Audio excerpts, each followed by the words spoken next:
Oi, gente, tudo bem? Muitas pessoas me pediram conteúdo sobre constelação familiar em português, então eu resolvi disponibilizar uma aula do nosso curso sobre a natureza humana, onde existe uma explicação profunda, fácil de entender, sobre o nível estrutural de consciência, que é exatamente onde reside a teoria de constelação familiar no método cardinal. Além desse nível estrutural de consciência, a gente fala sobre o nível individual e o nível de conexão e de expansão. Então tem mais conteúdo do que só constelação e eu espero que vocês gostem e espero também ouvir de vocês as opiniões, as perguntas para que nós possamos crescer juntos, tá bom? Então aproveitem bastante. Um beijo. Coincidência e milagre para os sufis são a mesma coisa. Sincronia. Eu nem acredito muito em coincidência, eu acredito em sincronia. Então, a gente está no fluxo da vida, a gente sabe que a vida está dando certo quando a gente tem fluxo e sincronia na vida. Os sonhos de vocês podem começar a ficar mais vívidos. Então, eu estou falando sério, assim, a gente tem uma oportunidade muito forte, muito incrível hoje de assimilar uma teoria profunda, aplicar essa teoria nos exercícios Conheça-te a ti mesmo e começar a ver os resultados na nossa vida prática, né? Então, falei dos sufis, que dizem que coincidência e milagres são a mesma coisa, então, na verdade, é muito mais fácil viver numa vida de milagres do que a gente imagina. E o budismo que também fala que não só o budismo, mas os toltecas também diziam isso, que a vida real acontece muito mais no mundo dos sonhos do que na nossa vida cotidiana acordada, né? Então, o nosso mundo interno é o mundo da alma, né? E a alma segue regras. A alma é muito mais densa do que a gente imagina no que diz respeito a um certo aprisionamento a leis, digamos assim, né? A nossa alma segue leis como a gravidade é para a matéria, digamos assim, né? Já estou começando a entrar um pouquinho no conteúdo de hoje. E o nosso inconsciente obedece certas leis que estão muito além da nossa vontade individual, e a gente vai começar a se familiarizar com isso e desdobrar mais sobre isso, né? Também do que geralmente a gente desdobra nas palestras da constelação. Eu sei que tem muita gente aqui que já foi na Ranova, que já ouviu as palestras, que conhece o meu vídeo sobre constelações no YouTube, mas hoje a gente vai aprofundar bem mais, né? Então, para quem chegou agora, sugerindo novamente, tenham água por perto, hidratem-se e respirem fundo. Então, olha só, presta atenção. Respirar não é só encher o pedacinho de cima do nosso pulmão, é respirar até o final e deixar a barriga crescer. Então, para fazer isso, a gente vai começar agora a respirar 4 segundos, inspira, pausa e solta 4 segundos. Porque a gente, como eu falei, de ouvir a teoria, a gente começa a mobilizar muita energia da alma. Quanto mais a nossa consciência se expande, mais espaço para cura acontece. Então, como eu estava falando, ouvir a teoria já viabiliza muita cura, né, no nosso inconsciente, ilumina áreas que estavam obscuras. E se o próximo passo for buscar a cura energética, vocês vão saber, né? Eu tenho certeza que desse momento agora, que agora são 5 da tarde aqui no horário da Flórida e 8 da noite no horário de Brasília. Daqui a 1 hora, quando a gente tiver terminado, eu vou começar agora a aula, vocês vão estar de outra forma, vocês vão estar diferentes. Vamos começar então, gente, eu vou começar a compartilhar a tela. E como eu falei antes, para o pessoal que chegou agora, bebam água, respirem e teclem, escrevam as perguntas de vocês enquanto eu estiver falando. Eu não vou responder, eu não vou interromper a apresentação para responder, mas eu vou responder no final, tá bom? Então vamos lá, respirando fundo, está começando agora a nossa montanha russa. Os 3 princípios da alma, no nosso curso de natureza humana, segunda sessão. Gente, a nossa alma é um conceito super amplo e eu penso em alma individual e em alma coletiva, tá? A gente vai falar mais sobre a nossa individualidade nas próximas 3 sessões. A gente vai falar sobre chakras, enneagrama, os indígenas, enfim, vai falar muito sobre o indivíduo, mas hoje a gente vai falar sobre a alma no sentido coletivo, um pouquinho no sentido individual e no sentido coletivo também. Então, a primeira coisa que eu convido vocês a fazerem é imaginar a alma como se ela fosse um oceano. Imagine a alma como se ela fosse feita de água. E água, simbolicamente, significa emoção. Então, a nossa alma é feita de emoção. A gente já conversou um pouquinho sobre a diferença de alma e espírito na aula passada, né? O nosso espírito é como se fosse uma luz ou um fogo, e a nossa alma é a nossa dimensão aquática, a nossa dimensão de água. Então, nós temos almas individuais nos nossos corpos. Para as pessoas que acreditam em vidas passadas, essa alma individual já teve uma série de trajetórias, né?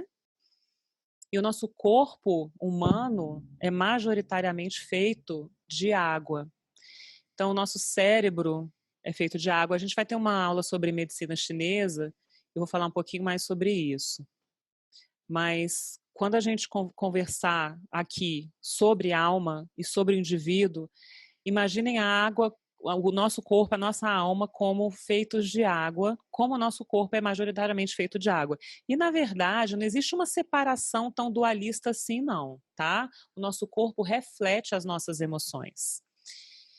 Então, quando a gente fala de alma individual, a gente já pensa numa água que pode ser poluída ou que pode ser purificada no nosso corpo. Num outro nível de existência, a gente também pertence a uma alma coletiva. Então, agora a gente tem duas ideias de alma. A gente tem uma alma individual e, além disso, a gente pertence a uma alma coletiva. E as almas coletivas às quais nós pertencemos, elas se comportam como um fluxo de água energética. Esse fluxo existe através de gerações.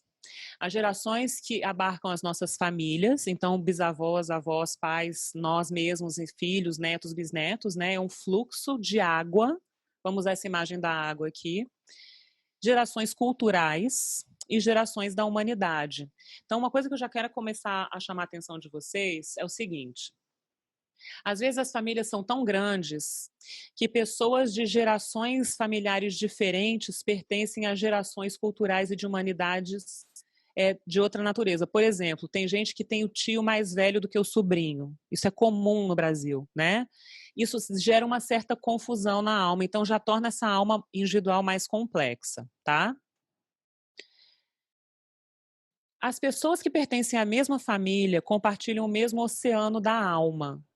Ou seja, uma família é um oceano e cada indivíduo da família é como se fosse um iceberg flutuando nesse mesmo oceano. Então, se a gente olhar para isso com uma visão panorâmica, nós estamos imersos em oceanos de pertencimento coletivo. Então, nós somos icebergs flutuando no oceano da família, icebergs flutuando no oceano da cultura e icebergs flutuando no oceano da humanidade, né? Então, nós temos individualidade, mas também existe um lado manada ao qual nós pertencemos também. Em relação a essa imagem do iceberg, eu acho ela bem interessante, porque é o seguinte: a água é, interessantemente, um elemento da natureza que, em estado sólido, é menos denso do que em estado líquido. Então, a gente, como indivíduo, flutua na alma da família. A alma da família é mais densa do que a nossa individualidade, porque ela tem o peso geracional. E como indivíduos, a gente tem uma mente consciente, que é a ponta do iceberg, e uma mente inconsciente, que é o gelo submerso aqui debaixo d'água que a gente não tem acesso.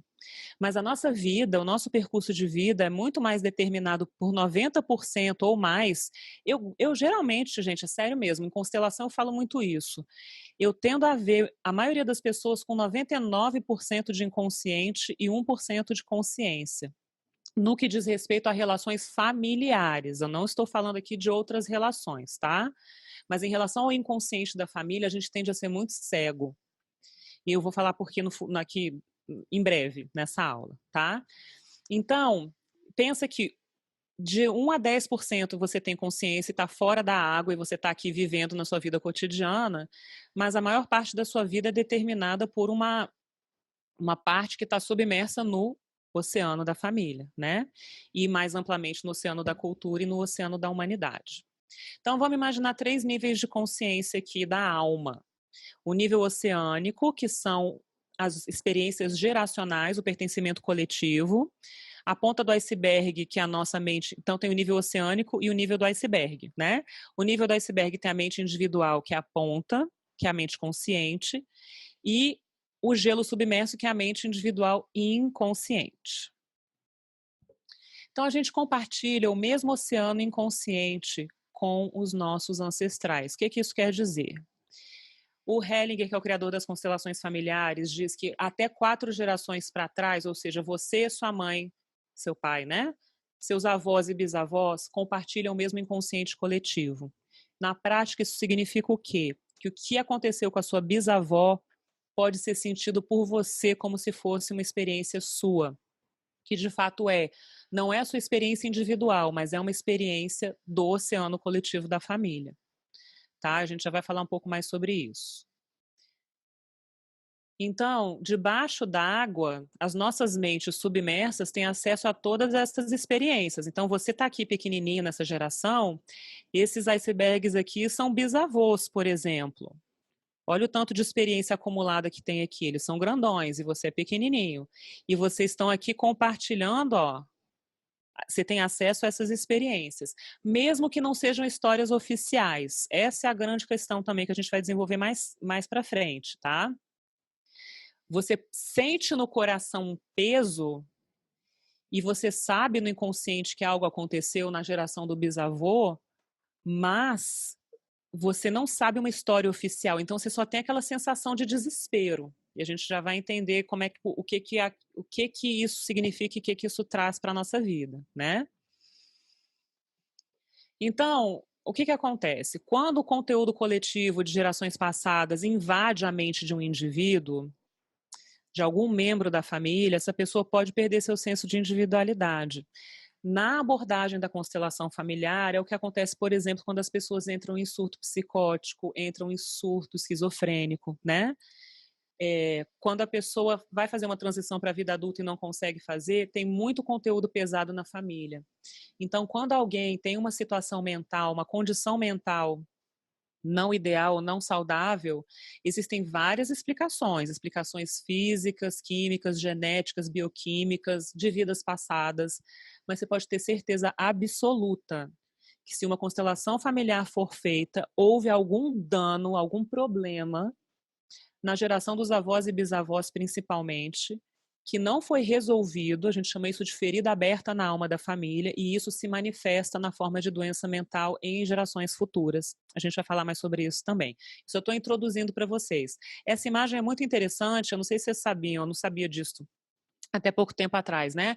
Que é possível rebocar icebergs na vida real. E aí, isso aqui, por exemplo, seria uma interdição de uma pessoa com doença mental, porque o conteúdo da alma invadiu a individualidade dessa pessoa e ela não consegue mais responder por si mesma de uma forma individual, ela não tem independência como indivíduo, né? O que acontece quando há trauma em gerações passadas e o oceano da família é manchado? Parece aqui uma mancha de petróleo, né? Como que um trauma ancestral pode afetar as pessoas que estão vivas atualmente? É uma dor emocional, uma experiência emocional dolorosa em gerações passadas, são consideradas feridas na alma da família e tornam esse oceano poluído. Então, membros individuais da família são afetados por essa água poluída ou pela alma ferida manchada, ou seja, se você nasce num sistema muito pesado, se você nasce numa família onde teve muita dor emocional no passado, mesmo que as pessoas tenham já morrido, o peso emocional está vivo, no nível do inconsciente compartilhado. E aí, mesmo que tenha acontecido gerações atrás, a vida não é tão plena para as pessoas que estão vivas nessa atual geração. Então, a vida como um todo é afetada por essa mancha de petróleo, digamos assim, né? Por essa dor emocional na família. Qual que seria a solução para isso, para essa dor ancestral? Como é que se cura dores ancestrais, né? Como é que você purifica de novo esse oceano familiar? Primeira coisa que tem que acontecer, eu falo isso para todo mundo que vem a Ranova. Você precisa descobrir onde estão as feridas, como é que você localiza as manchas de petróleo no oceano da sua família. Você precisa conhecer as experiências de vida dos seus ancestrais. Você precisa descobrir tudo que você puder, pelo menos até a geração dos bisavós e bisavós. A constelação familiar tende a trabalhar até 4 gerações para trás. No cardinal, a gente vai até 7 gerações, já foi até 8 em campos coletivos, né?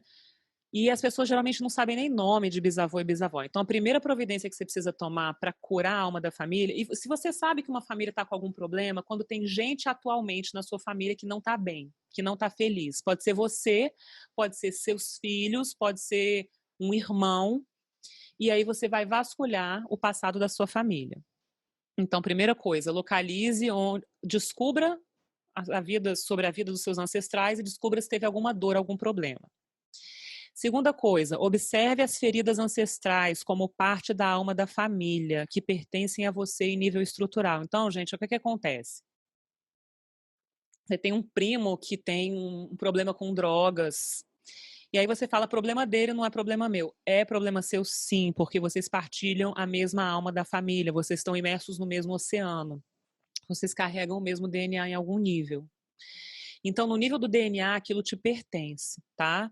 Então, é começar a mudar de atitude, em vez de enxergar as pessoas da família problemáticas como alheias a você, você começa a enxergá-las como parte de você.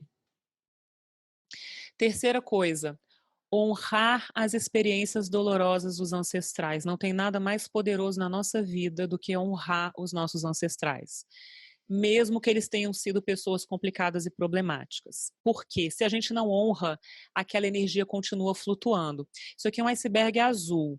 Os icebergs azuis são mais velhos, eles vêm de geleiras mais antigas, eles têm menos ar, estão sob pressão há muito mais tempo. Isso é uma analogia muito boa para os nossos ancestrais que tiveram vidas muito sofridas, porque eles demoram para dissolver, eles demoram para ir embora, até eles serem honrados na nossa psique, na nossa vida. Quarta coisa, depois de fazer tudo isso, libera. Libera o passado, não fica remoendo, nem julgando, nem falando mal. Simplesmente deixa aí, faz uma transmutação, né? Isso aqui é uma das soluções para mancha de petróleo, existem várias, mas uma delas é colher, né, concentrar e depois incinerar. Então é preciso fazer essa liberação do passado também, depois que você conhece, você libera, né? Você derrete a dor com cura ancestral. E aí a gente vai ver como é que isso acontece. Só de saber a teoria a gente já pode fazer muita coisa, né? E aí você passa a trazer luz para a alma da sua família.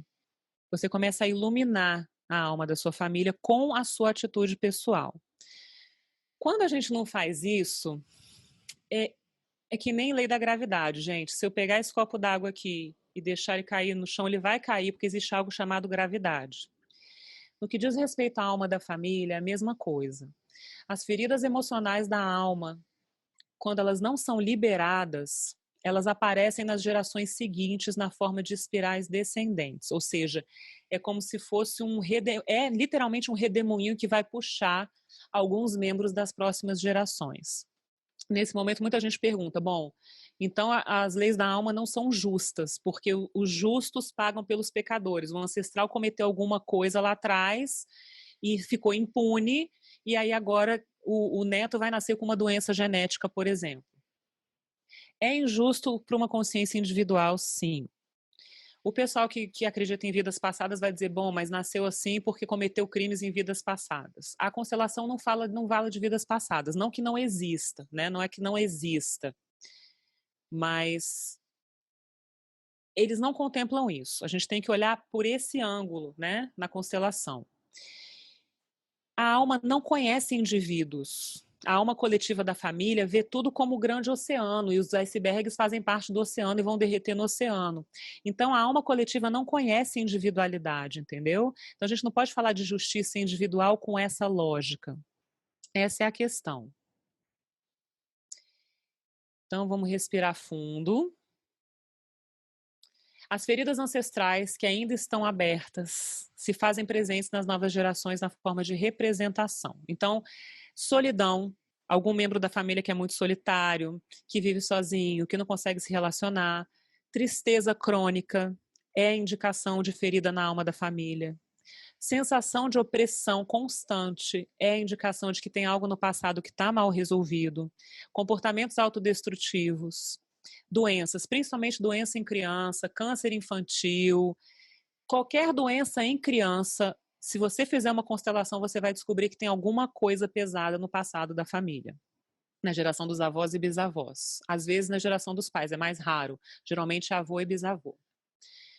E como que nós liberamos e nos libertamos então dessas feridas da alma? Já que elas nos afetam tanto, né? Como é que a gente se liberta? Primeira coisa, você precisa mergulhar profundamente em você mesmo. Você faz um trabalho pessoal. E aí você já consegue se liberar de muita coisa, porque a corda sempre arrebenta do lado do mais fraco, né? As pessoas que têm tendências autodestrutivas já por personalidade, ou que têm as mentes mais fracas mesmo, ou que cultivam sentimentos negativos, ou, por outro lado, as pessoas que são extremamente sensíveis, elas tendem a enxergar mais e se conectar mais com essas feridas da família. Então, o trabalho pessoal, autoconhecimento ajuda muito. Uma segunda opção é observar a sua família e conhecer as histórias de seus ancestrais, que é esse trabalho coletivo de constelação familiar, né? Então eu vejo 3 tipos de cliente na Ranova. O pessoal que só quer o trabalho individual e que foge de constelação. Por outro lado, tem o pessoal que só quer constelação, que é viciado em constelação, mas também não quer fazer o trabalho individual, que eu acho que é problemático. E o pessoal que faz as duas coisas, e aí sim esse pessoal deslancha. Eu sugiro sempre os 2 trabalhos, o coletivo e o pessoal. Honrar o passado, como eu falei para vocês, em vez de maldizer o passado, já mudar de atitude agora, né? Se você faz isso de desonrar o passado, tanto o seu próprio quanto da família, parar de fazer isso e começar a honrar o passado. Liberar o passado. Então, são etapas, vocês estão percebendo isso, né? Primeiro você honra o passado e depois você libera, deixa embora. E aí começa a andar para frente. O que eu vejo muita gente fazendo também, que é complicado, é gente estagnada e gente andando para trás, ou gente olhando para trás, que só vive no passado, que só fala do passado, que só tem o assunto do passado. Aí não, e também não faz muita coisa da vida, né? Só fica num saudosismo. Então isso aí é meio complicado. Como que a gente faz isso? Então, como é que a gente honra o passado, libera o passado e anda para frente? Primeira coisa que você tem que observar, se você se sente realizada ou realizado no nível físico, ou se tem algo que te incomoda no nível físico, se você tem alguma doença, ou se você tem algum problema de imagem corporal. Segundo, se você está emocionalmente bem, ou se você flutua, se tem uma instabilidade. Se você se sente intelectualmente realizado ou realizada, ou se tem alguma frustração nessa área. Se você está financeiramente bem, ou se está sempre tendo algum tipo de problema financeiro, se profissionalmente existe uma realização ou não, e se espiritualmente você também se sente bem e feliz. Caso você não se sinta bem em alguma dessas áreas, o que vai acontecer? É bem possível que você esteja identificado ou vivendo em identificação sistêmica. Esse termo é bem técnico, né? O que é identificação sistêmica? Se vocês estão vendo aqui, ó, 2 pontas de iceberg, aparentemente 2 indivíduos, compartilhando aqui embaixo a mesma base. Então, o que acontece? O que eu vejo muita gente que não é plenamente feliz na vida são pessoas que estão identificadas com o script de vida de algum ancestral, ou de algum tio ou tia, ou de algum irmão ou irmã que não nasceu. Então, a gente pode estar reeditando dores do passado e questões mal resolvidas na alma da família, ou a gente pode estar vivendo o script de vida de algum irmão ou irmã que não nasceu. Eu noto isso muito com pessoas que têm questões de sexualidade. Algum irmão do sexo oposto não nasceu ou irmã, e essa pessoa fica com uma ambiguidade, dando curto-circuito, porque ela está com uma identificação sistêmica. Porque no nível da alma não existem vivos e mortos. Todos pertencem. Então, não importa se alguém viveu como bisavô atualmente você pode estar repetindo aquela história de vida se aquilo ficou mal resolvido na vida daquele bisavô, né? Às vezes a mesma história pula gerações, mas invariavelmente vai estourar na quarta, não tenha dúvida disso, tá? Isso é empírico, não sou só eu que estudo isso, constelação existe desde os anos 80, tem bases de dados gigantescas sobre esse assunto. Eu quis colocar aqui uma pessoa africana, né? Essa aqui é da etnia dos Khoisan. Embora a constelação seja inspirada nos Zulus, essas culturas ancestrais todas partilham muito esses conhecimentos que a gente vai falar que são os princípios da alma, os 3 princípios da alma, né?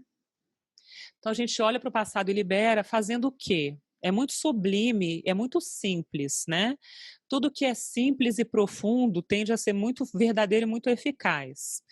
Então a gente fala, eu te vejo e eu estou aqui. Quando a gente se faz presente de coração, não só na mente julgadora, na mente que não para, mas a presença de coração com esse passado traz a cura, que é o que a gente também chama de sabedoria, né? De desenvolver a sabedoria. Por isso que é difícil, gente, fazer um trabalho de constelação familiar com pessoas com menos de, na minha opinião, com menos de 27 anos. Eu não atendo gente com menos de 27 anos com cardinal. E pessoas que têm a partir de 18 anos só se vier com a mãe ou com o pai, eu permito estar no campo de constelação para representar, porque existem coisas que a gente só consegue lidar depois de ter uma certa idade, né? Que é essa calma de observar sem ficar em estado de choque. As crianças ficam muito assustadas com questões do passado. Então, quando o passado é liberado, uma nova luz pode brilhar na alma da família e você pode ser essa luz que vai fazer a alma da família respirar mais. A alma da família pode se expandir na forma de consciência cósmica. Então, quando você tem conhecimento disso, como indivíduo, você abre um portal que permite que a alma inteira, essa alma coletiva inteira, evolua para o que a gente chama de consciência cósmica, né? Que é o nível superior de consciência da primeira aula que a gente teve em dezembro. Então, vamos lá. Como é que as feridas da alma são criadas na família? Como é que essas manchas de petróleo aparecem, esses desastres ecológicos? E são literalmente desastres ecológicos, porque ferem a vida e interrompem o fluxo da vida, né?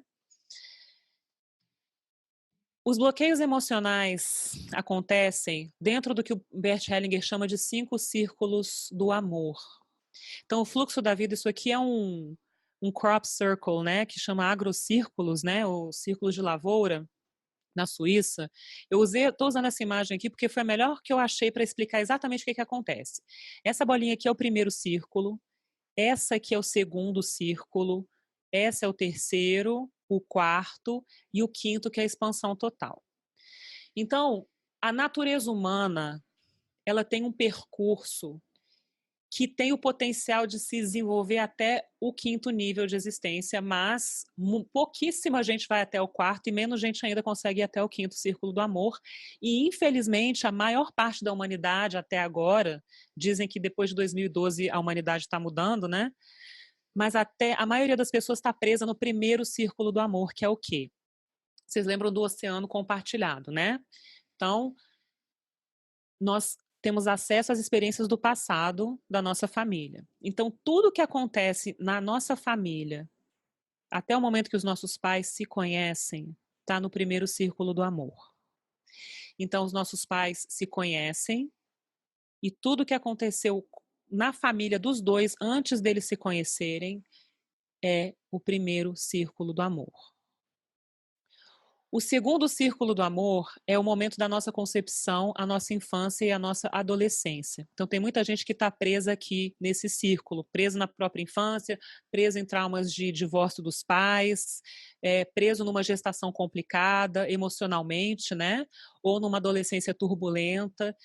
Então, se a pessoa não consegue sair do primeiro círculo, ou não consegue, que é identificação com bisavós e avós, por exemplo, essa pessoa está totalmente presa no passado geracional, né? Tem gente que está presa aqui no passado da própria existência até a própria adolescência. Então, dificuldade de se desvincular dos pais, dificuldade de sair da casa dos pais. Às vezes até se casa, tem filhos, mas não sai da casa dos pais. Não tem uma independência emocional. Tem algo que faltou na gestação, na infância ou na adolescência, que a pessoa está grudada lá até hoje, ou vai ficar grudada lá até o resto da vida, mesmo que morra com 90 anos, entendeu? Porque o tempo emocional não é o tempo da nossa idade cronológica, né? O terceiro círculo do amor é sair da casa dos pais e ter uma vida adulta. Isso geralmente é quando a pessoa se casa e tem filhos, ou quando ela tem um trabalho, um emprego que se torna independente, consegue ter uma casa própria. Então, é ter uma vida adulta, independente, né? E tem muita, essas gerações mais recentes estão postergando isso, estão com muita dificuldade em realmente se realizar no terceiro círculo. O quarto círculo é depois que você se realiza no terceiro e tem uma independência, você consegue contribuir para a comunidade. Então, você sai da família e você sai da sobrevivência individual e você consegue ter energia para doar para a comunidade, para pessoas que não têm laços de sangue com você. Isso, eles podem coexistir, tá? Esses círculos podem coexistir, mas sabendo essa teoria, vocês podem já observar em si mesmos e pessoas próximas que círculo que talvez esteja predominando, né? E o quinto círculo do amor é o pertencimento à humanidade no nível cósmico de consciência, que é quando você vê qualquer indivíduo e qualquer ser humano como alguém que, como se fosse alguém da sua família, que não existem afetos seletivos, que não existe nenhum tipo de preferência, que é quando você se realiza como espírito e vê todos como iguais, que você não vê mais separação e entende que todos somos um. Geralmente são os santos que desenvolvem esse tipo de mentalidade, cada vez mais tem mais pessoas buscando essa realização, né? Mas é muito difícil. O Hellinger dizia que é raríssimo, né, quando ele começou a descrever esses círculos do amor. Chegamos então, depois de uma longa introdução, aos 3 princípios da alma, que são hierarquia, pertencimento e equilíbrio. Gente, esses princípios da alma, o Hellinger aprendeu dessa forma com os Zulus. Então, culturas tradicionais milenares entendem isso de forma muito precisa e muito simples e muito literal. E realmente a vida é simples, mas ela não é fácil para as nossas culturas complexas e excessivamente racionais. É muito difícil seguir esses 3 princípios da alma nos dias de hoje. Primeiro que a nossa cultura ocidental é ignorante sobre esses princípios, né? É espiritualmente muito ignorante e realmente não conhece esse comportamento de alma, como várias culturas tradicionais conhecem. Precisou um filósofo alemão, ex-padre, ir para o meio da África do Sul para trazer isso para a nossa cultura de volta, né? Que talvez no passado remoto a gente tivesse mais noção disso. E a gente está reaprendendo, então, o que são esses 3 princípios. Quais seriam, então, esses princípios no sentido de... Porque não é exatamente o que a gente imagina, né? O que seria hierarquia? Hierarquia não é um comando de poder ou de autoridade no sentido de opressão, não. Hierarquia é um fluxo geracional. Então, aqui vocês veem exatamente o que seria o inconsciente coletivo, né? Uma bisavó, uma avó, uma mãe e uma filha. Essa menininha aqui tem acesso a tudo que no inconsciente, claro, ela sabe tudo e sente tudo que aconteceu com essa bisavó aqui. A gente já vai falar mais sobre isso. Pertencimento é simples. Todos pertencem. Ponto. Pode parecer uma coisa muito simples, mas a gente vai entender melhor com o desdobramento aqui. Equilíbrio é o quê? Energia de dar e receber. Então, equilíbrio para a alma é uma coisa muito específica que a gente vai desenvolver aqui agora. Vamos começar então com a hierarquia. Como eu falei para vocês, gente, hierarquia é simplesmente o seguinte: sua mãe é grande, você é pequeno. Sua avó é grande, você é pequeno. Sua bisavó é grande, você é menor ainda. É só isso.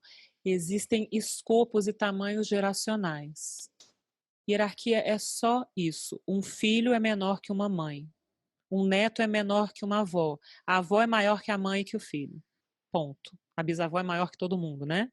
Nesse fluxo, tá? Então, em miúdos, respeito aos mais velhos, né? Digamos assim.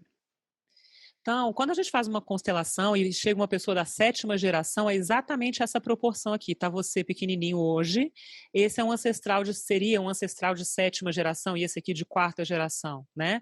Quanto mais longínqua a geração, maior o tamanho energético do seu ancestral. Eles são gigantescos energeticamente em relação a quem vem depois.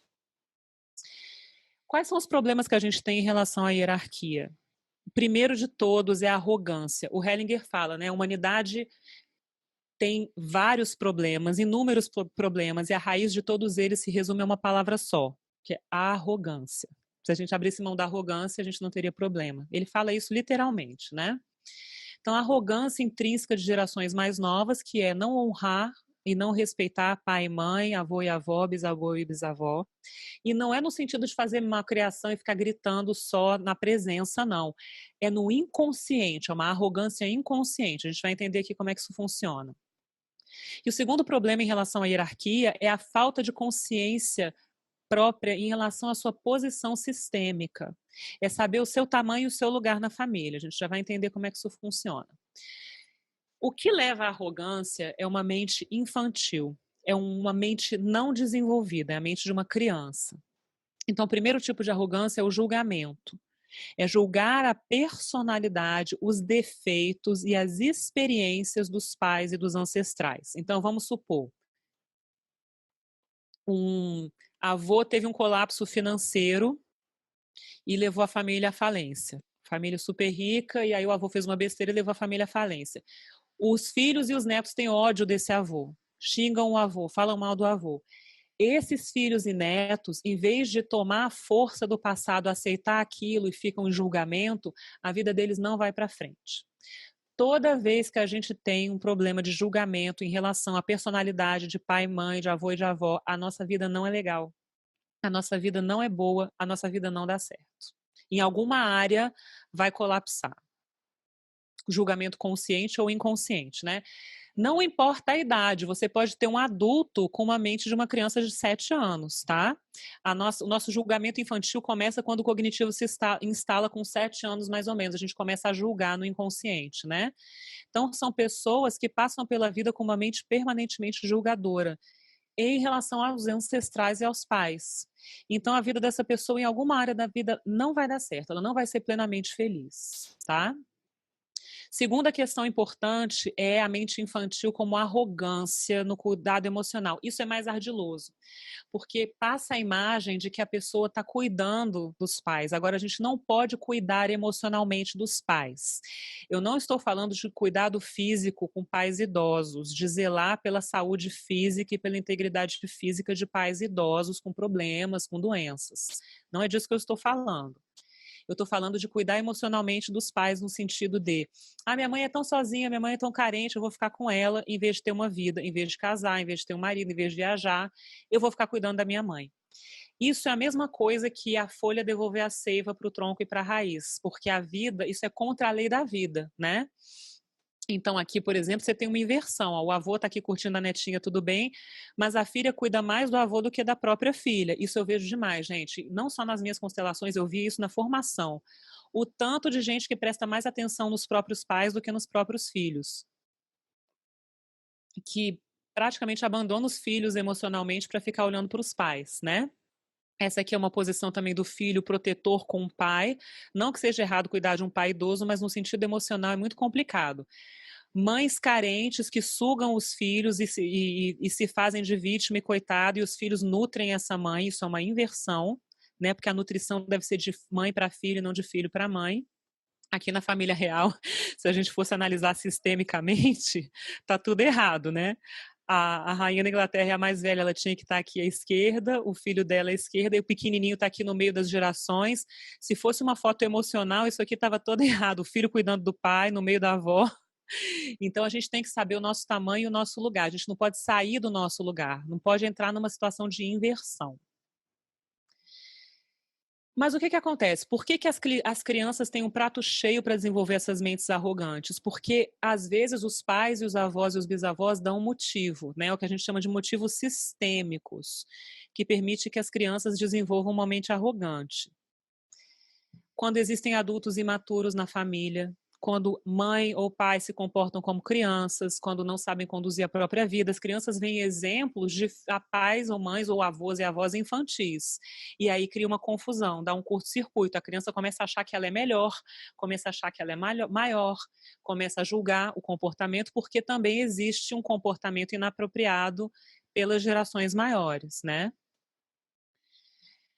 Sentimentos de desconexão, você vê, esse aqui não está nem um pouco afim de estar na foto da família, né? Não tem conexão nenhuma nessa foto emocional, né, gente? Esse aqui tá, a única conexão que ele faz é com a criancinha e é muito comum, tá? Quando não existe afeto entre gerações anteriores, a pessoa tem um filho para se suprir emocionalmente. Minha mãe não me deu carinho, meu pai não me deu carinho, deixa eu ter um filho aqui para resolver meu problema emocional. É a pior coisa que se pode fazer com uma criança, é pedir que ela seja fonte de nutrição porque o seu pai foi ausente, o seu avô foi ausente com ele, enfim, vai até Adão e Eva, às vezes, essa história, né?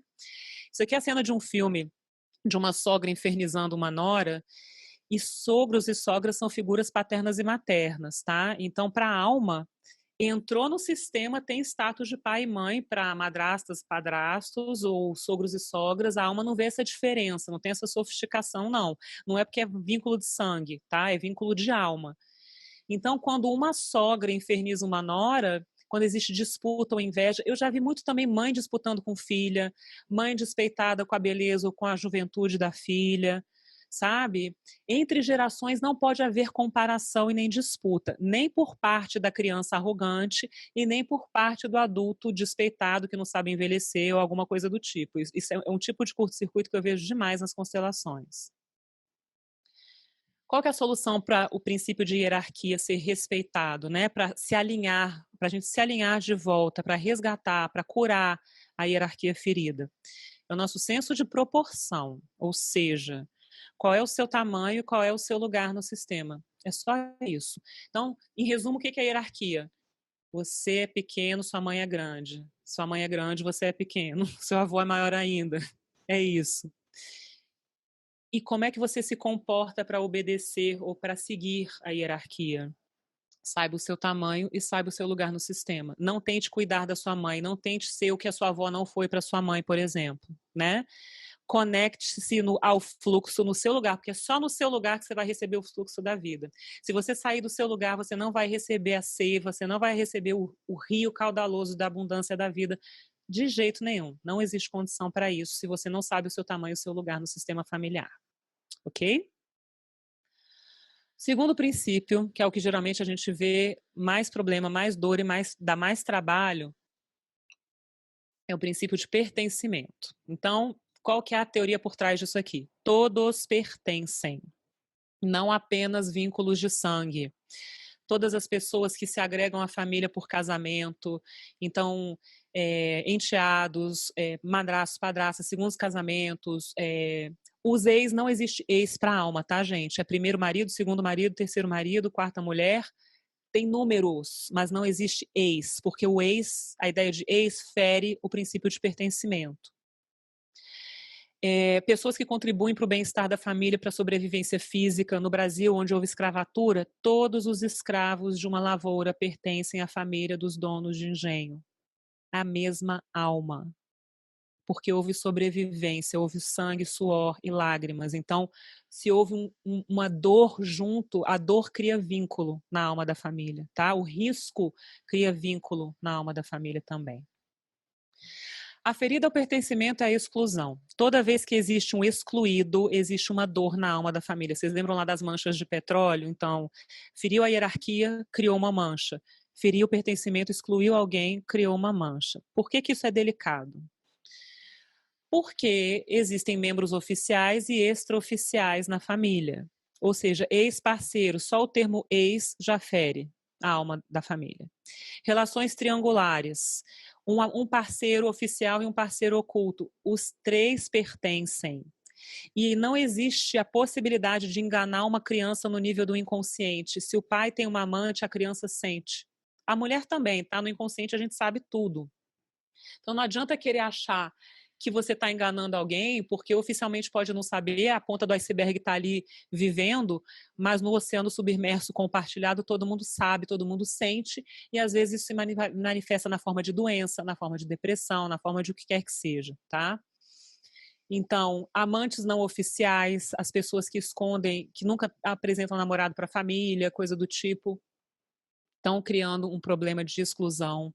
Famílias paralelas, isso era muito comum na geração de bisavôs nossos, né? Crianças não nascidas, todas as gestações, as crianças todas existem, tá?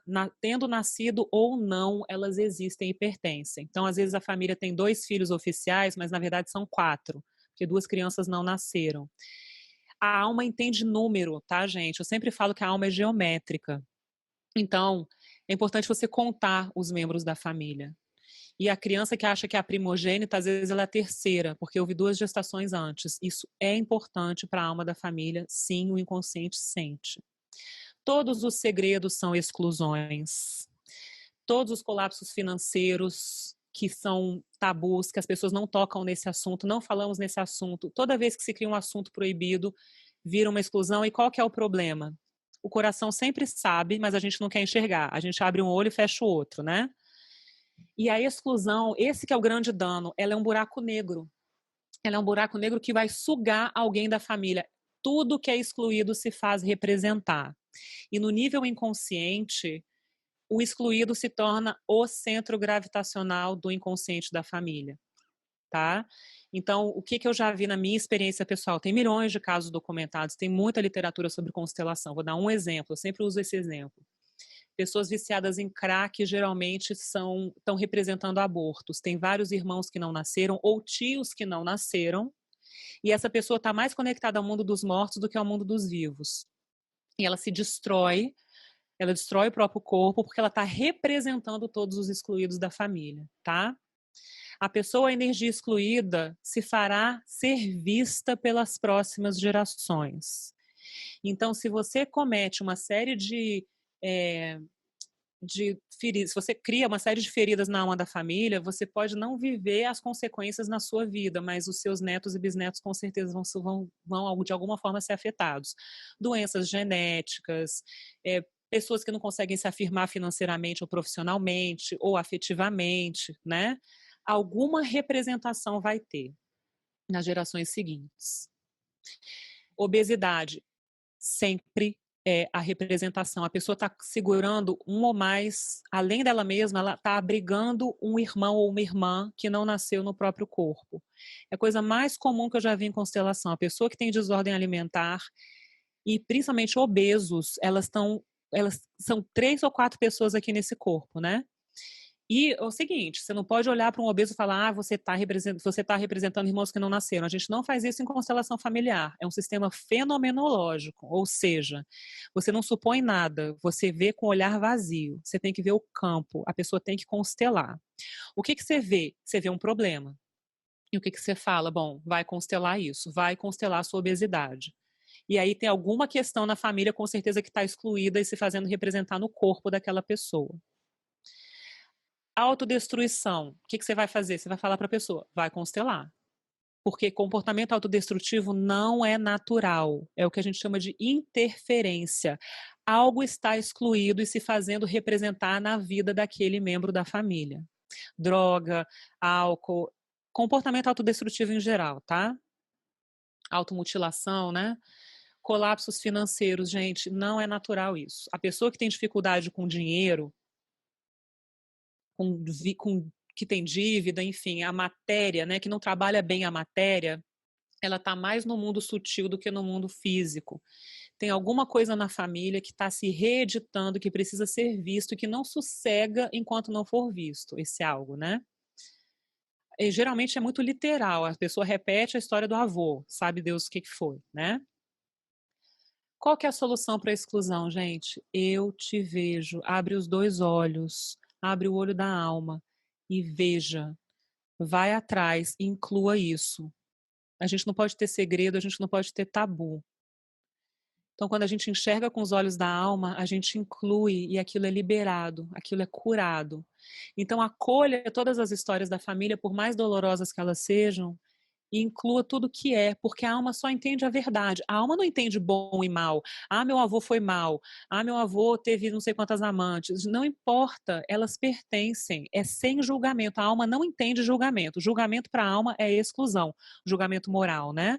Não existe bom e mal, só existe o que é verdade e o que não é. E o que não é verdade é uma mentira e fere a alma da família, porque provavelmente está excluindo algo, né? Respira fundo. O terceiro princípio é equilíbrio. Equilíbrio no dar e receber. Equilíbrio para a alma, gente, é o seguinte: entre gerações numa linha vertical, os pais dão 100% da sua energia para os filhos. E os filhos agradecem passando essa energia adiante.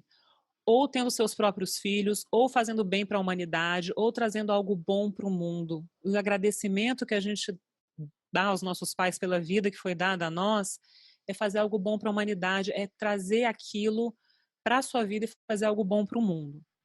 Então, é uma linha vertical. Você agradece jogando para frente. Não é voltando para trás, cuidando dos pais emocionalmente, né? Deixando de viver a sua vida para ficar devolvendo a seiva para a raiz. Na mesma geração, irmãos, sócios, casais, é 50-50 o equilíbrio. A gente vai entender aqui como é que isso funciona. Então, o equilíbrio entre gerações é um fluxo vertical. Os pais dão e os filhos recebem 100% da energia. Pais cuidam de filhos. Filhos não cuidam de pais emocionalmente. Teoricamente, nem financeiramente, né? Os indivíduos devem se preparar para cuidar de si mesmos e não terem que ser sustentados pelos filhos na idade adulta. Isso é o que os índios fazem, isso é o que várias sociedades africanas fazem. Eles acham um absurdo um filho cuidar de um pai em qualquer nível. Hoje em dia, nas nossas sociedades industriais de massa complexas, as coisas estão diferentes, as pessoas estão vivendo mais, enfim. Tem uma série de complexidades aí, né? Os avós podem supervisionar netos e netas, mas a gente não pode pular a geração. Isso é seríssimo, eu vejo esse problema demais.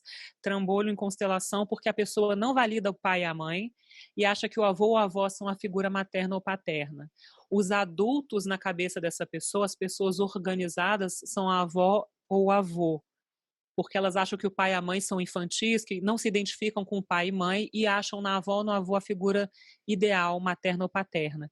Isso é problemático, porque você está excluindo pai e mãe, pulando uma geração. E você pode ter certeza que você vai ter problema na sua vida se você faz isso. Ou de saúde, ou financeiro, ou profissional, qualquer tipo de estabilidade aí, em alguma área da sua vida isso vai ser afetado. Na mesma geração, a fórmula é 50-50 entre casais. O que eu vejo muito também? É, um dos membros do casal se fragiliza e se infantiliza e o marido vira mais pai do que marido. Ou o contrário, a mulher é mais mãe do que mulher do homem infantil, né?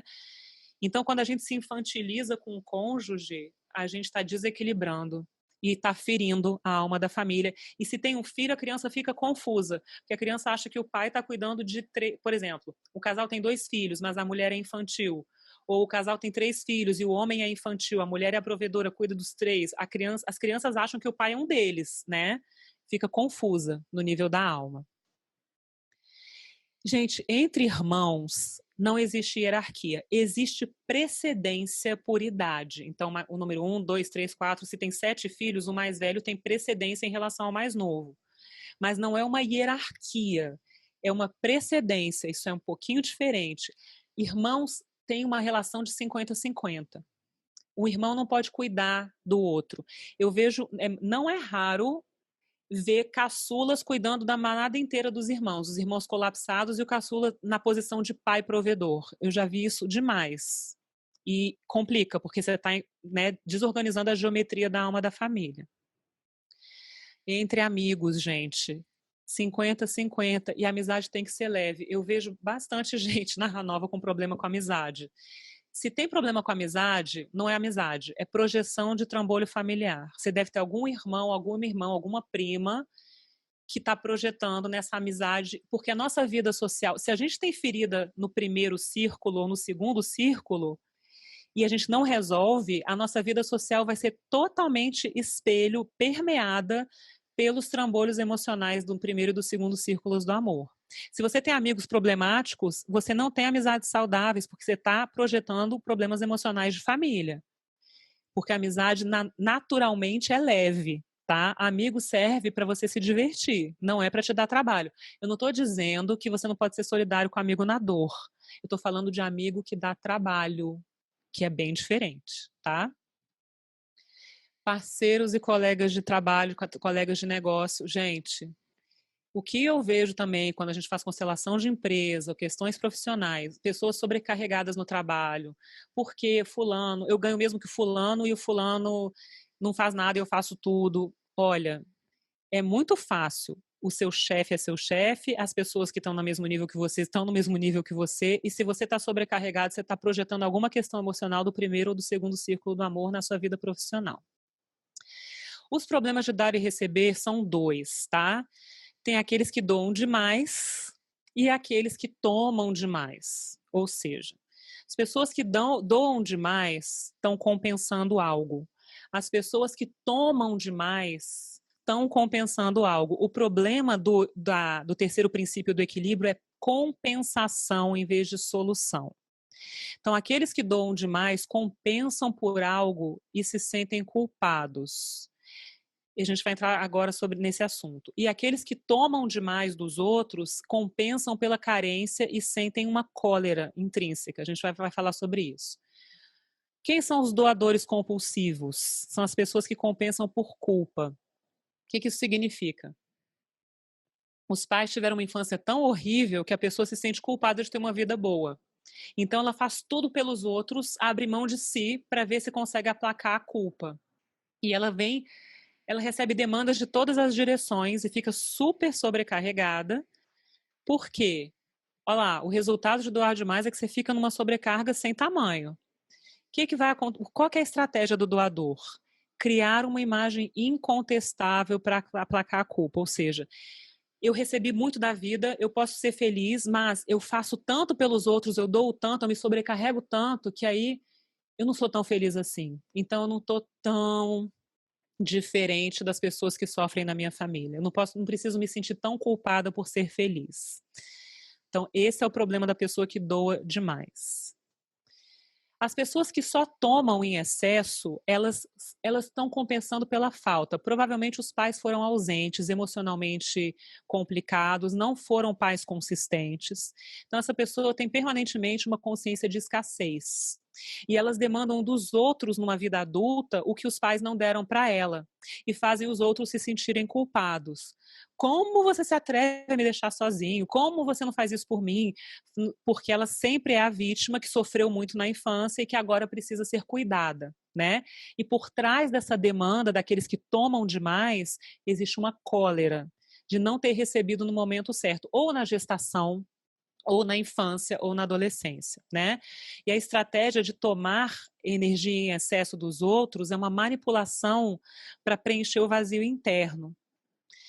E o resultado disso é que os outros membros da família ficam exaustos, é a pessoa que dá trabalho, entendeu? Uma exaustão dos demais membros da família.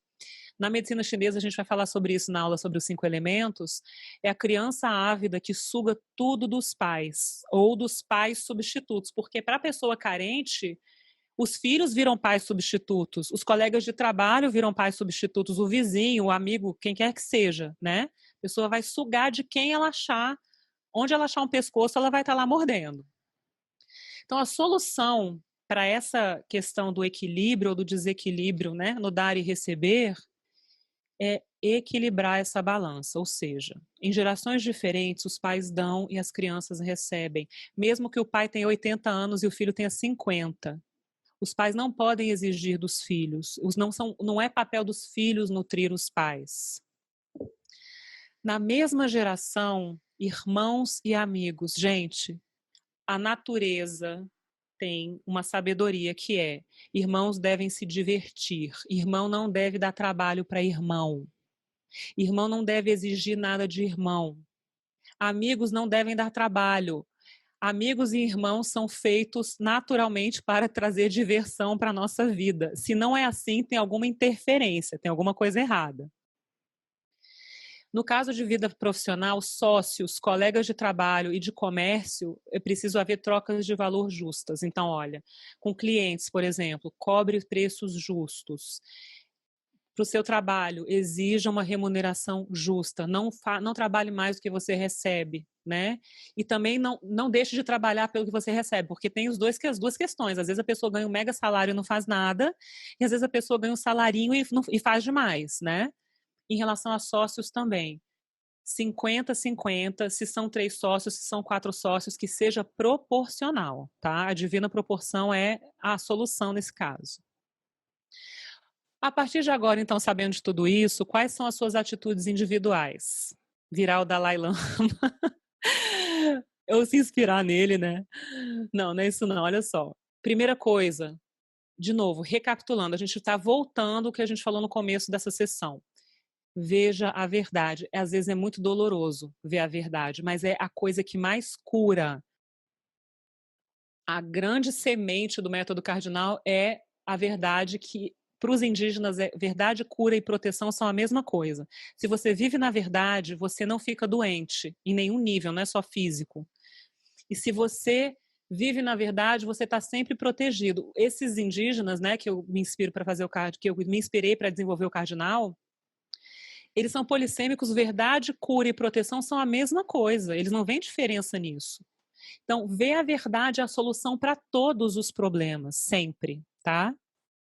Segunda coisa, aceitação e consentimento em relação ao que é. Seu avô fez besteira, você tem uma avó complicada, seus pais são complicados, aceite e consinta. Porque às vezes as pessoas aceitam, mas no coração elas estão ali revoltadas. Ah, eu até aceito, mas o Hellinger fala isso, você tem que usar a palavra consentimento. Eu me rendo. A realidade é essa, eu não vou lutar contra ela. Eu aceito e eu me rendo, né? Eu consinto a realidade como ela é. E eu lido com ela a partir da verdade. Terceira coisa fundamental, tome a força de pai e mãe. Gente, tudo pode ser resolvido com pai e mãe. Avô, avó, bisavô, bisavó, tio, tudo a gente resolve com pai e mãe. Freud está aí para ajudar nesse sentido, tá? E o Hellinger, que criou as constelações, é psicanalista também. No cardinal, eu uso a imagem do arco e da flecha, ou seja, os nossos pais são o arco e nós somos a flecha. A mãe à esquerda, o pai à direita, você toma a força dos dois proporcionalmente e se lança no seu caminho sagrado. Você não vai puxar mais do pai ou mais da mãe, que senão a sua flecha vai para todo canto, menos para o centro, menos para o seu alvo, né? Então, pai e mãe são o arco, você é a flecha e essa é a vida que te joga para frente. E a chave está em pai e mãe, sempre. Quarta coisa importante, mantenha uma mente positiva. Não coloque o foco nas feridas. Não olhe para a mancha de petróleo. Olhe para o oceano maravilhoso que pode ser limpo, se você tem as estratégias certas. Então, se você se compromete como indivíduo, você faz a sua parte. Não fique impondo aos outros, você tem que constelar, você tem que fazer terapia, você tem que fazer isso, você tem que fazer aquilo. Faça a sua parte. Porque quanto mais a gente se trabalha, você pode ter certeza que se você é um ponto de luz, você está iluminando a sua área da família. E nós nos tornamos cada vez mais leves, quanto mais luz a gente traz para o nosso inconsciente. Então, quanto mais a gente se trabalha, mais a área da alma onde nós estamos imersos, o seu tamanho e o seu lugar, onde você pertence na alma da família, né? Se torna mais quente, se torna mais límpido, se torna mais bela. Essa água vai sendo purificada. Então, qual que é a chave? É você ser cada vez mais luz. Ok? Vamos lá, respirando fundo, bebendo uma aguinha. Eu vou ver se tem as perguntas aqui, eu vou parar de compartilhar a tela, eu já vi que tem bastante pergunta, né? Eu tô vendo aqui 16. A Mônica chegou, bem-vinda. Agora que eu vi que você está aqui. Vamos lá, gente. Vou responder as perguntas agora. Ok, microfone tá ligado? Não. Ali tá em Miami. Ok, todo mundo respira fundo. Bárbara está perguntando, cego em que sentido? De reproduzir padrões familiares sem ter consciência disso? Exatamente. Exatamente isso. Você acabou de responder, Bárbara. A gente se faz de cego porque a gente sabe que tem alguma coisa que não está legal na nossa vida. E em vez de tomar providência para resolver, a gente faz vista grossa, não, não é bem isso, não, não sei o quê, é empurrar com a barriga, entendeu? E às vezes se fazer de cego para questões que estão ferindo a alma da família. Por exemplo, pais se comportando de forma infantil, ou, por exemplo, a gente se comportando de uma forma arrogante, ou sendo agressivo, ou cuidando em excesso do que não é nosso papel, né? Então, cego no sentido de cego para os 3 princípios da alma, conhecendo os 3 princípios, caindo nos erros, entendeu? Claro que ninguém é perfeito, né, gente? O condicionamento é tão grande, tão geracional, e que não é de um dia para a noite que você vai mudar, mas é começar a ficar atento para isso, tá?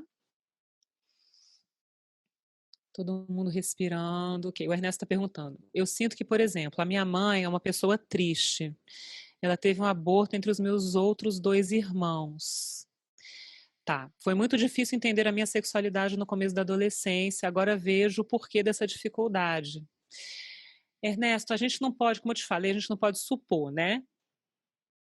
Não necessariamente as crianças que não nasceram eram meninas, eram de outro sexo. Mas olha só, e o que eu vejo em constelação é o seguinte: nós somos mais afetados por tudo que acontece antes da nossa gestação e menos afetados pelo que acontece depois. Então, numa família onde tem 7 filhos, o primeiro, o segundo, o terceiro nasceram, aí teve, sei lá, 5 abortos, depois veio o quarto. Quem veio depois é mais afetado do que quem veio antes, por causa da questão da precedência. Lembra do primeiro e do segundo círculo do amor? Então, essa é uma questão.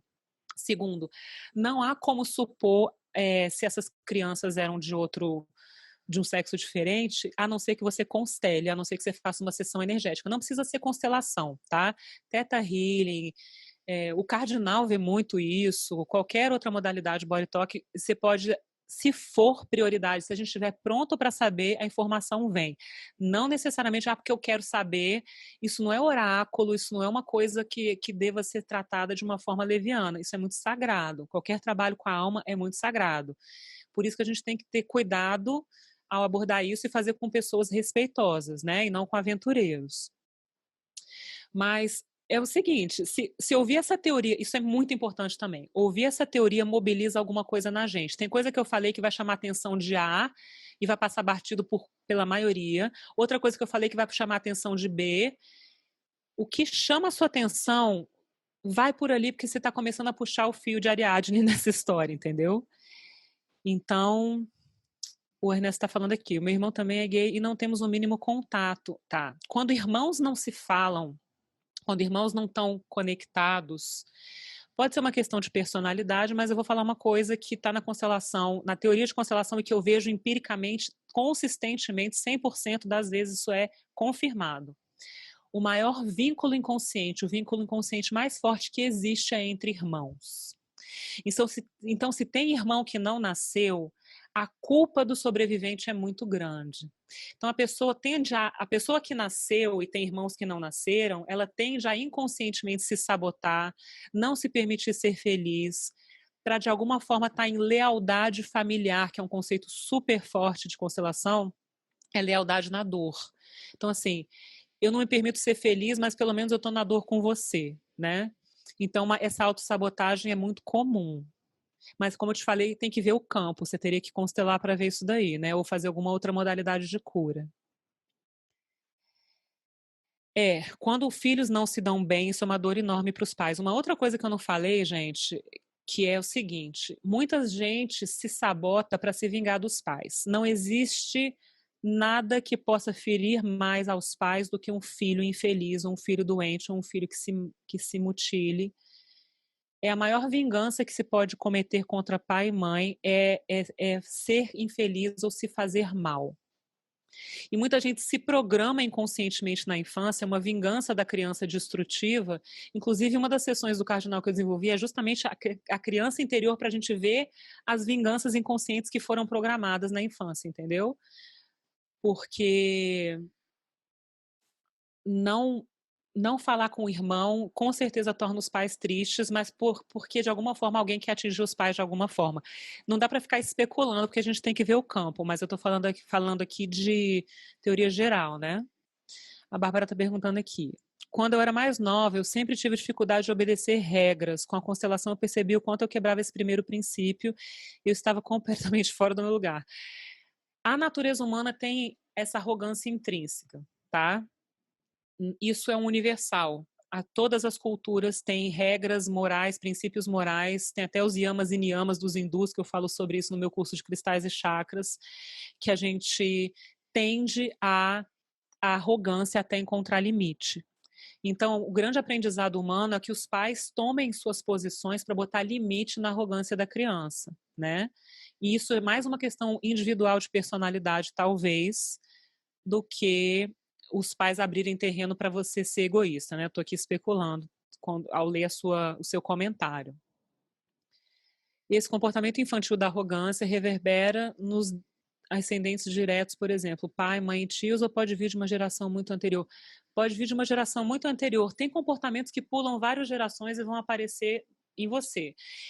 Como eu trabalho muito com geometria sagrada e eu vejo isso demais em constelação também, empiricamente, 1, 4, 7. Ou seja, nós somos muito parecidos com a quarta geração em relação a nós, ou seja, com os nossos bisavós, e com a sétima geração em relação a nós, tá? Então, isso é uma referência que eu posso te dar em relação a isso daí.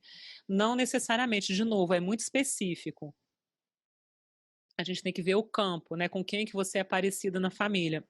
Mas o DNA é muito rico. Então, você pode ativar determinados traços energéticos do DNA, sua irmã ativa outros, né? Mas nós temos acesso ao mesmo oceano. Então, tem muita gente que fala, ai, tem um irmão colapsado e um irmão que se dá super bem na vida. E são irmãos de pai e mãe. Os dois têm acesso ao mesmo oceano de DNA. Então, tem muito a ver também com a sua postura individual e o que, que você ativa na sua vida. Se você vai ativar o que há de maravilhoso ou se você vai ativar o que há de complicado. Ok, vamos respirando. A minha mãe foi obrigada a assumir o lugar da minha avó no cuidado das minhas tias mais novas. Isso é complicado, quando a irmã mais velha tem que cuidar de irmão. Isso é um dano na alma da família. Até quando ela casou, as minhas tias sentiram muito a falta. E um tempo depois, uma das minhas tias mais novas, eu assumi um pouco as rédeas da vida da minha mãe e isso feriu muito a minha mãe. A pessoa fica muito confusa, né? É tudo qual é o seu tamanho e o seu lugar na família. Quando uma irmã mais velha vira mais mãe do que a própria mãe biológica, a pessoa fica muito confusa. Bárbara está perguntando aqui, vínculos afetivos também, amizade? Em que sentido, Bárbara? Porque foi tanta coisa aqui, pode vir de uma geração anterior. Olha, vínculo afetivo e amizade, se são problemáticos e causam dor, eles são projeção de alguma questão sistêmica. Porque casamento, amizade, a nossa vida social ela deve ser leve. Se ela não é leve, é porque tem projeção de algum trambolho de família, tá? Marcos Vinícius, o aparecimento de uma ferida da alma pode ser atribuído a uma mutação no presente em vez de uma transmissão geracional? Vai afetar gerações futuras. Quando a gente fala ferida na alma da família, é tudo que afeta uma geração mais nova que você, tá? Então, se no presente você está fazendo algo que é condenável no sentido das três princípios da alma, que fere os três princípios, os filhos vão sentir, os netos vão sentir. E você pode ferir pai e mãe por verem algum tipo de dano que você está causando a si mesmo. Você faz isso para machucá-los. Mas no nível da alma, gente, isso é muito forte. O círculo mais forte é o primeiro. O segundo é o segundo mais forte. O terceiro, eles vão se dissolvendo. Em termos de intensidade de dor, nós somos muito mais afetados pelos nossos pais e ancestrais do que pelos nossos filhos. Tá? Isso pode parecer muito louco. Eu fiquei bem impressionada quando eu aprendi sobre isso, né? No nível da alma, os filhos são absolutamente devocionais aos pais, porque os pais deram a vida. E quando você recebe a vida de alguém, você acha que você deve tudo a essa pessoa. Quando você tem os seus próprios filhos, você está na posição magnânima de dar. Você está na posição de poder, entendeu? Quando você recebe a vida, você está numa posição de tanta humildade que você venera os pais como se fossem Deus. Os olhos da criança para os pais é como se você estivesse vendo Deus e de fato tá. Porque quem deu a vida foram os pais, né? É uma síntese de Deus na sua vida. Então, a ferida na alma da família, ela reverbera muito mais para os descendentes do que para as gerações anteriores. Mas pode ferir, mas não com tanta intensidade, né? Lili está perguntando: ao tomar consciência das dores da alma, há trabalhos de cura consciente que podem ser feitos na simplicidade e efetividade dessa percepção? Sim, há. Mas eu vou te dizer que, do ponto de vista emocional, eu nunca vi nada mais forte e instintivo e visceral do que uma constelação familiar. Porque a proporção é 90-10 ou 99-1, entendeu? Então é possível sim, você pode se liberar sim. Existem pessoas que se liberam de todos os traumas familiares só com trabalho individual? Sim. É muito persistente, funciona, é super legal. É possível. Mas do ponto de vista da efetividade, e muitas vezes quem está chamando para a cura é a alma da família, isso eu noto também. Às vezes indivíduos muito sensíveis nem precisavam estar constelando, mas eles estão lá muito mais pela alma da família do que por si mesmos, sabe, Lili? Então você tem que olhar, o indivíduo está muito problemático, vai fazer um trabalho terapêutico ou individual ou de constelação. Segunda opção, o indivíduo está muito bem, mas a família é um caos, só tem gente problemática na minha família, eu vou lá constelar pela família. É possível também, né? A minha família é trambolhada, a minha família é complicada. O que você não pode fazer é ir lá para constelar a sua mãe, você não pode ir lá constelar uma avó. A minha avó está triste, deixa eu constelar por ela. Não é isso. Mas se você vê várias pessoas da família com um padrão autodestrutivo complicado, dolorido, principalmente pessoas mais novas que você, aí você pode pegar esse bastão e de alguma forma trazer um bem coletivo, entendeu? Ok, vamos lá. Clarinha, quando se constela um problema, há chance dele ser resolvido 100%. O que acontece? No mínimo, alívio emocional. Não existe como fazer uma constelação e não ter um resultado mínimo que se chama alívio emocional e clareza. Então, só isso já vale a pena. Só o processo em si traz alívio e clareza. Em termos de resultados, existem resultados dramáticos, inacreditáveis, e existem resultados que são menores, mas que são válidos. Então, e geralmente é tanta coisa, né? São tantas gerações que uma constelação às vezes não dá certo, são camadas de cebola, né? Não é que não dá certo, mas não é suficiente.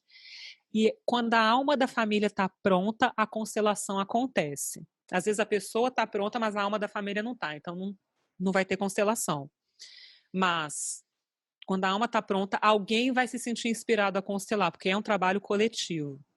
Então, às vezes não vai ser resolvido aquele problema pontual, mas lá em outro canto da família você vai ver abrindo. Não tem como passar batido por uma constelação, sempre vai ter um benefício, de maior ou menor envergadura, né? Bárbara, esse reconhecimento da verdade precisa necessariamente de esclarecer para as pessoas determinadas situações que as manteriam no engano? Não. A gente não constela para ficar fazendo proselitismo para os outros. Tanto que a regra de ouro das constelações, constelação geral e do cardinal, eu bato nessa tecla, é que o silêncio é sagrado. Você não fala sobre o processo de constelação. Uma coisa que me chocava muito no Brasil é que as pessoas tratavam as constelações como se fossem novelas da Globo, né, ou novela mexicana, e saíam de lá e falavam detalhe, estavam no boteco falando de constelação, o que é um absurdo, porque a constelação é um lugar sagrado, como se fosse um confessionário, né, da Igreja Católica, digamos assim. Então, não se fala de constelação familiar. Abriu o campo, constelou, fechou o campo, não fala, porque quanto mais você fala, mais você sabota a cura. O maior curador da alma é o silêncio consciente. Uma vez que você viu que estava lá, é o suficiente para a alma se curar. Você não precisa falar para ninguém. O que você pode sugerir é que a pessoa leia sobre constelação, manda um texto, manda um site, manda um vídeo, mas não é bom ficar insistindo, porque a tendência é que as pessoas fiquem mais resistentes. Se te perguntar, você fala. Mas o seu trabalho individual vai iluminando no silêncio, na humildade, entendeu? É o que eu mais sugiro para as pessoas. Ernesto, meus pais são agricultores e além de trabalhar até as mãos sangrarem, ok. Sempre tiveram uma vida econômica muito difícil e sempre que parece que vai prosperar, acontece algo que faz com que eles se afundem em alguma dívida. A maioria das vezes devido a eventos climáticos na fazenda, tá? Mas sempre penso que tem algo bloqueando a engrenagem do crescimento deles, com certeza, pode saber que sim, Ernesto. Aí eu chamo isso de batata da tiririca, né? Tiririca é uma erva daninha que sai dando por aí, destruindo, né? As lavouras, as plantas e tal. E se você arranca a folhinha, não adianta nada, porque a batata, que é a raiz, está em um outro canto e vai ramificar para outro lugar. Toda vez que a pessoa tem sucessivos colapsos financeiros, é porque você não achou a causa raiz do problema que está em até 4 gerações para trás. Geralmente é alguma coisa na geração dos avós e avós em constelação, tá? Eu vejo muito nessa condição de doador, porque meus pais tiveram uma vida muito difícil, que é o doador é o culpado, né? E nos meus trabalhos na universidade eu queria fazer tudo por quem estava ao meu redor, muitas pesquisas ao mesmo tempo. Olha aí, você é a confirmação da teoria, né? Sobrecarregando, vontade de fazer mais, exatamente, me sentindo nada valorizado. Porque a sua motivação é compensar uma dor de família, entendeu? Então, quando você está na sua vida social compensando uma dor de família, você só vai se desgastar e você não vai resolver nada, você vai só perder a sua energia. Qual que é o ganho secundário com isso? Você fica mais parecido com a dor dos seus pais. Você fica mais identificado com a dor deles. Você é uma falta de permissão à felicidade. Então, o único ganho secundário é eu tenho tudo para ser feliz, mas eu não vou ser e pelo menos eu fico grudadinho nos meus pais aqui no sofrimento. Eu sei que não é fácil ouvir, mas é o que acontece no inconsciente, né? Karine, é possível uma pessoa se entrelaçar na história dessa encarnação? Eis, meu filho se entrelaçar com o aborto que tive antes dele e ainda é possível aderir a esse curso? Sim. Se tudo que aconteceu antes da gente nascer pega muito no inconsciente, né? O oceano já está poluído antes do icebergzinho cair lá da geleira, digamos assim. É possível sim, e tende a ser comum, porque o útero carrega memórias, né? E existem vários trabalhos energéticos para limpar isso, tá? Então, o que a gente chama de, você está chamando de entrelaçar, né? Que a gente chama de identificação, é muito possível, a não ser que você faça o trabalho do eu te vejo, né? E que você faça um trabalho energético para isso, aí você previne. Coisa mais legal que eu vejo, gente, aqui na Ranova, são pais constelando por filhos e fazendo prevenções para netos, por exemplo. Limpa tudo, porque aí eu não transmito nenhum trambolho, só transmito a força da vida, né? Bárbara está perguntando aqui, continuando a pergunta da Karine, constelando e reconhecendo esse aborto, olhando para esse filho abortado, a gente libera, sim, libera as futuras gerações. É exatamente por isso que o Hellinger criou a constelação familiar. 100% sim. A Flávia está perguntando aqui, como pegar a força do pai e mãe quando a consciência deles é menos desenvolvida? Não importa, o que importa é que eles te deram a vida. Tomar força de pai e mãe é não julgar a consciência e a personalidade deles e agradecer pela vida que te foi dada, que é o que interessa. Meu exemplo, meu pai é alcoólatra, parou há alguns anos, mas foi assim a minha infância toda. E minha mãe tem tendência depressiva e lida com obesidade. Eu não consigo entender como usar a força na prática, além de respeitá-los e não julgá-los. Respeitá-los e não julgá-los já é o passo. Eu devo pedir a opinião deles? Não. Tomar a força é uma coisa que você faz dentro de você. Então você para de julgar seus pais, você para de olhar para os defeitos deles. O Hellinger diz que 3% é defeito e 97% é bênção. As pessoas mais resistentes a isso são as pessoas adotadas, na minha experiência. O pessoal mais difícil, porque eles têm a dor do abandono. Então, eles não conseguem tomar a força de pais biológicos porque os abandonaram, né? Então, eles ficam meio mutilados, porque eles têm 4 referências materna e paterna, né? 2 pais biológicos e 2 pais substitutos adotivos. E eles têm uma mágoa muito grande. Então, quando o Flávio, o seu trabalho não é fazer seus pais entenderem nada, é tomar a força deles como eles são. Olhar para o alcoolismo do seu pai, olhar para a obesidade da sua mãe e falar: nada disso importa, o que importa é que vocês me deram a vida. Isso é constelação familiar. Se você quiser ver isso na prática e mergulhar um pouco mais nisso, o primeiro livro do Hellinger que eu sugiro para quem nunca leu é Um Lugar para os Excluídos, que ele fala de tomar toda a força. Você toma força com tudo, obesidade, alcoolismo, tudo isso pertence. Porque a alma quer que você tome tudo aquilo como verdade, aceite o que é e não lute contra isso. Lutar contra isso é que é a mancha de petróleo no oceano, não é o fato de ter alcoolismo e obesidade. Alcoolismo e obesidade são estratégias de sobrevivência, de se manter vivo, de continuar na vida, entendeu? Então é o que o Hellinger chama de grandeza de alma, que é quando você para de julgar a personalidade, os defeitos e olha para a vida que foi transmitida para você. Tá bom? A Bárbara está dizendo que eu fiquei anos sem conversar com a minha irmã. Dano forte para a alma da família, tá? Isso é um dano forte para você, muito forte. A Júlia está perguntando aqui: quando o marido não quer olhar para o passado e aborto que ele fez com a namorada com a ajuda dos pais, isso afeta seus filhos, né? Quando eu trouxe à tona no Body Talk Constelação, eu perguntei a ele, ele se ausenta e todos os defeitos da família dele são assunto proibido, tá bom. A gente não consegue mudar os maridos, Júlia. Isso eu noto com algumas mulheres que vêm na Ranova. Tem uma que literalmente chega assim, muda meu marido aí. Uma vez eu fiz um vídeo sobre isso, olha, não vou mudar, não tem como a gente mudar as pessoas. O seu papel é observar em silêncio e incluir. Se o seu marido não quer olhar para isso, você, na sua tela mental, olha para essa criança que não nasceu e você fala, eu te vejo, eu estou aqui. Se o seu marido, se o seu pai, que é meu marido, não te vê e eu não sou sua mãe biológica, Júlia, você é uma figura materna para essa criança que não nasceu. E você tem hierarquia e autoridade para incluí-la. Em silêncio. Porque as pessoas que não estão nesse círculo de conhecimento, elas não vão entender nada que vocês estão falando e vai ferir a ignorância delas e o direito de ignorância que elas têm. Eu não estou dizendo que elas são ignorantes no sentido negativo. As pessoas têm direito de ter o seu tempo de despertar para essas questões da alma. A gente não pode ficar impondo. O Hellinger fala, não existe ajuda imposta. Mas, Júlia, se você sabe a história, você tem autoridade para incluir essa criança, tá?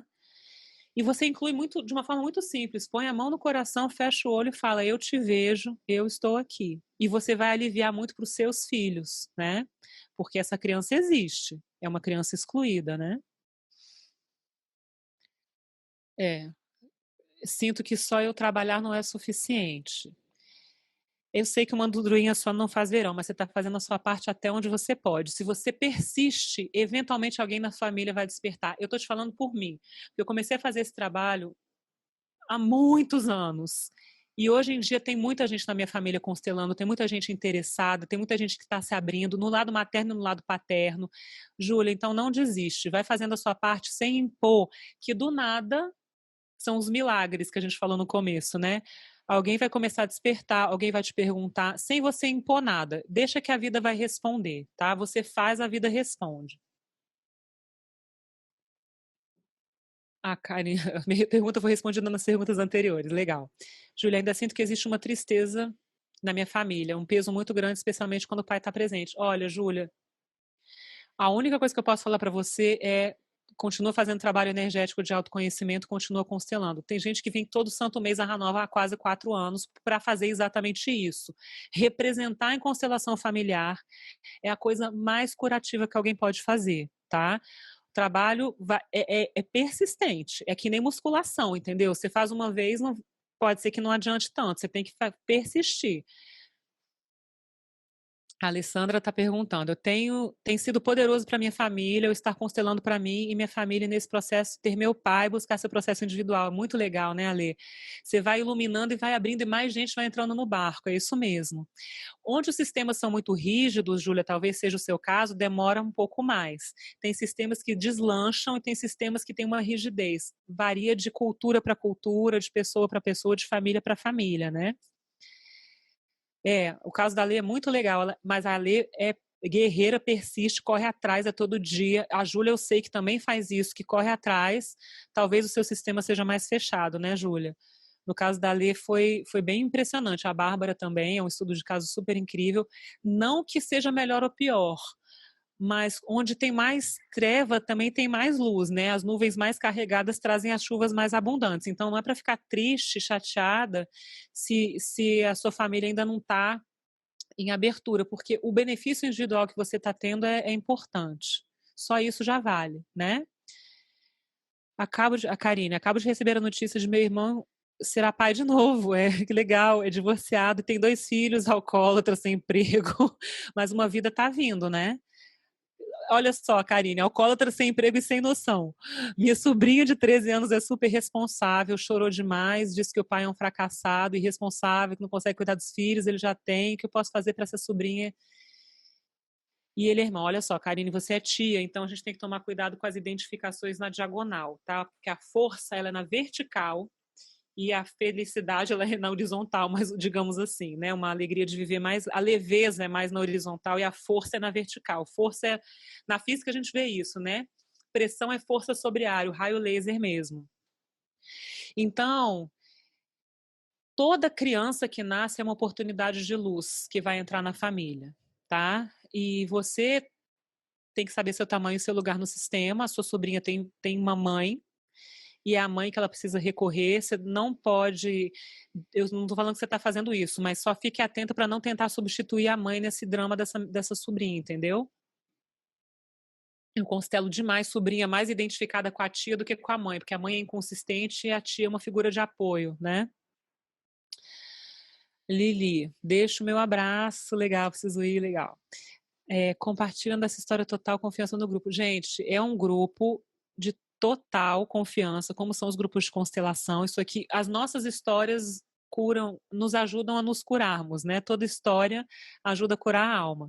Então, nós somos espelho um dos outros. Se a Karine está passando por isso, a Júlia também está passando, a Alê, nós todos somos espelho de alguma faceta do nosso inconsciente. Então, a gente está aqui para se ajudar, com certeza. Legal, Dora. Que bom que vocês gostaram da aula. Muito feliz. E olha, gente, eu agradeço demais vocês. Tem umas perguntas aqui que eu vou depois responder para vocês, porque a gente tem que encerrar. Divulguem esse curso para mais pessoas. Se tem uma coisa que vocês podem fazer para ajudar a humanidade, é trazer conhecimento sobre a alma, né? A nossa cultura, como eu falei, é muito ignorante sobre esse assunto. Vale muito a pena, a gente ainda está no começo, para as pessoas entrarem nesse barco. A gente vai postar essa segunda aula, então tem um mês inteiro para digerir esse conteúdo. Os Conheça-te a ti mesmo, né, os exercícios de Conheça-te a ti mesmo. Então, as pessoas que podem entrar. Olha, deixa eu explicar uma coisa para vocês. As pessoas podem entrar a qualquer momento no curso. O que vai acontecer é que elas vão pegar um monte de aula acumulada e para digerir vai ser complicado. Mas não que seja impossível. As pessoas vão entrar no curso assim que for a hora delas entrarem. Mas vocês podem divulgar para todo mundo, porque a qualquer momento as pessoas podem entrar no barco. Vai ter um monte de aula acumulada. Por isso, quanto mais cedo, melhor, para poder digerir na espiral, né? Para ser um espiral equilibrado. Mas a qualquer momento as pessoas podem entrar, com certeza, tá bom? Então, peço muito para vocês divulgarem isso para que as pessoas ao seu redor, até para ter vocabulário com seus amigos, né? Para vocês poderem conversar mais sobre isso. Ia ser muito, muito legal, tá bom? Será muito legal. A qualquer momento, seus amigos, colegas, família podem entrar sim. E eu agradeço demais a presença de todo mundo. A gente segue com as perguntas, né? Vocês podem perguntar o que vocês quiserem. Os exercícios vão estar disponíveis ainda essa semana para vocês. Isso, digere a parte da quinta. Estou tentando assimilar para fazer pergunta. É muita coisa. Essa aula foi forte, sempre é, né? Quando a gente fala sobre esse assunto. Então, vocês vão digerindo e perguntem quando quiserem. Vamos agitar esse grupo com as perguntas, com as histórias, com as experiências. E a gente pode ajudar muito as pessoas com esse conhecimento no nosso tamanho, no nosso lugar. Tá bom? Um beijo enorme para todo mundo. Mês que vem estamos aí. A partir de agora é a primeira quarta-feira do mês. E a gente vai se falando. Façam os comentários no site, vejam as aulas, assistam de novo, tá, gente? Assistir essa aula de novo fica parecendo que foi uma outra aula, é surreal. Às vezes você assiste a aula aqui, depois você vai ver de novo, vão entrar outras coisas na sua cabeça e no seu coração, né? Então, façam os exercícios do Conheça-te a Ti Mesmo mais de uma vez, se vocês quiserem, para a gente seguir nessa espiral de evolução, tá bom? Beijo enorme para todo mundo. Tudo de bom sempre. Gratidão e até a próxima. Mas até a próxima a gente está conectado todo dia no site, tá bom? Mandem os seus comentários, suas perguntas que a gente vai respondendo. Um beijo.